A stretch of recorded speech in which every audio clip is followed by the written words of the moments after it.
রাষ্ট্রপতি মোহাম্মদ শাহাবুদ্দিন 12ই মার্চ সংসদের প্রথম অধিবেশন আহ্বান করেছেন।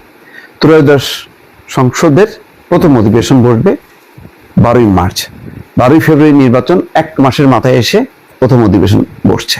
নতুনভাবে বসার চেয়ে আমার কাছে মনে হচ্ছে এবারের অধিবেশন এবং সংসদ প্রথম ভাগেই অনেকগুলো গুরুত্বপূর্ণ বিষয় এখানে অবতারণা হবে। বিরোধী দল তার শক্তিমত্তা দেখাবে, সরকারি দল তার কর্তৃত্ব দেখাবে। অর্থাৎ বিরোধী দল চেপে ধরার চেষ্টা করবে প্রথম থেকেই সরকারি দলকে, আর সরকারি দল প্রথম থেকেই বিরোধী দলকে কোণঠাসা করার চেষ্টা করবে। এই কম্পিটিশনে যে জিতবে 5 বছর সে সুখে শান্তিতে থাকতে পারবে। আমি একটা কথা বলি, এটা আগাম বলা হচ্ছে কিনা জানি না, কিন্তু আলামত তো আপনারা নিশ্চয়ই বুঝতে পারছেন। এই সংসদের শুরুতেই একটা জটিলতা তৈরি হয়েছে, ওই যে দ্বিতীয় শপথকে ঘিরে। দ্বিতীয় শপথের সাথে যুক্ত আছে গণভোট, যুক্ত আছে জুলাই সনদ বাস্তবায়ন। আমার ধারণা, যেহেতু সংসদে নিরঙ্কুশ সংখ্যাগরিষ্ঠতা আছে আর বিএনপি বরাবর সংবিধান অনুযায়ী চলতে চায়, সুতরাং তারা মনে করে যে গত 18 মাসে ডক্টর মোহাম্মদ ইউনূসের বহু কর্মকাণ্ড তারা সমর্থন করেনি। সমর্থন না করলেও প্রবল বিরোধিতার মধ্যে দেশে অন্য কোনো পরিস্থিতি তৈরিও করতে চায়নি। তারা চেয়েছে ছলে বলে কলে কৌশলে যেভাবে হোক না কেন নির্বাচনটা আদায় করা, কারণ নির্বাচন হলে বিএনপির জয় সুনিশ্চিত এবং সেটা বিএনপি দৃঢ়ভাবে বিশ্বাস করে। এবং এই বিশ্বাসের একটা বাস্তবতাও আমরা দেখা গেল। বেগম খালেদা জিয়ার মৃত্যু হওয়ার পরও বিএনপি এক চুল এদিক সেদিক যে নড়ে যায়নি, অর্থাৎ একেবারে বসে যায়নি। অনেকে বলছিল যে বেগম জিয়া মৃত্যুর সাথে সাথে বিএনপিও শেষ, কিন্তু সেখান থেকে যে আবার ধ্বংসস্তূপ থেকে নতুন করে জন্ম নেবে এবং আরো শক্তিশালী রূপে, সেটা অনেকে কল্পনা করতে পারেনি। তারেক রহমান একেবারে এসেই বাজিমাত, 2 মাসের মাথায় ভোটার হওয়া, বাংলাদেশের এমপি হওয়া, প্রধানমন্ত্রী হওয়া, এতগুলো অর্জন এত অল্প সময়ের মধ্যে আর কেউ করেছেন কিনা আমি বাংলাদেশের ইতিহাসে আমি এটা দেখছি না।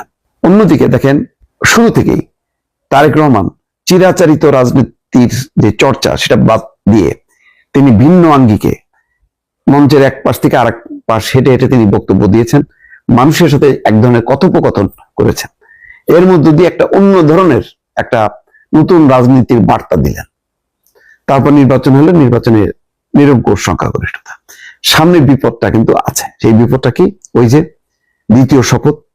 সেই শপথের জায়গা থেকে বিএনপি বাঁচবে কিভাবে? আমার এখনো বিশ্বাস হয় সম্ভবত, যেহেতু সংসদে তাদের নিরঙ্কুশ সংখ্যাগরিষ্ঠতা আছে, এই গণভোট বাতিল হয়ে যাবে। এই জুলাই সনদ বলে কোনো সনদ থাকবে না। তাহলে কি হবে? তাহলে কি জুলাই চেতনার সাথে বিশ্বাসঘাতকতা করা হবে? মোটেও না। বিএনপির 31 দফার মধ্যেই আছে ক্ষমতার ভারসাম্য। বিএনপির 31 দফার মধ্যেই আছে রাষ্ট্রপতি এবং প্রধানমন্ত্রীর মধ্যে ক্ষমতার ভারসাম্য, প্রধানমন্ত্রীর মেয়াদ নির্ধারণ করা, উচ্চ কক্ষ নির্মম কক্ষ নির্দিষ্ট করা এবং একই সঙ্গে তত্ত্বাবধায়ক সরকার ব্যবস্থা প্রবর্তন করা। এই 4-5টা ধাপ যদি বিএনপি এই সংসদে নিয়ে আসতে পারে, তাহলে মানুষ কিন্তু ওই জুলাই সনদ, সংস্কার এগুলি সব ভুলে যাবে। বিএনপি সম্ভবত সেই পথেই হাঁটছে। বিএনপি আর পেছনের পথে হাঁটবে না।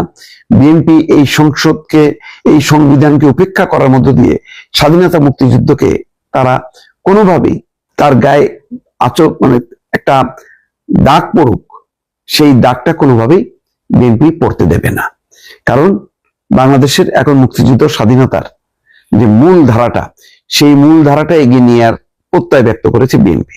বিএনপি আওয়ামী লীগকে আর এই সুযোগ দেবে না, নিজেরাই এই পতাকা বহন করবে।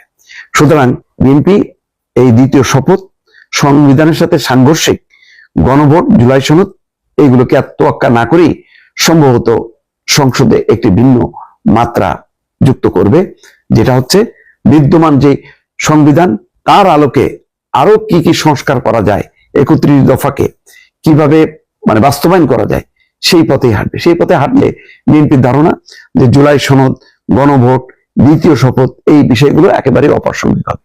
হয়তো সেদিকেই যেতে পারে, আমার এটা বিশ্বাস। দেখা যাক সামনে কি হয়।